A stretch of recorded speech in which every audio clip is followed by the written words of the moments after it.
আঙ্গুলে আঙ্গুল ছুঁয়ে শেখালে তুমি জীবনের পথ চলা।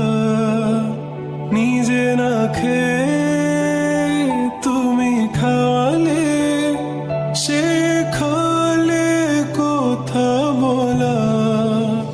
বাবা তুমি আমার কেমন আছিস? যত তোমাকে ছাড়া প্রথম ঈদ বাবা।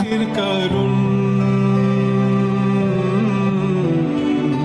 বলো তোমার মতো বা একটু এদিকে এসো। বেকে শাসন।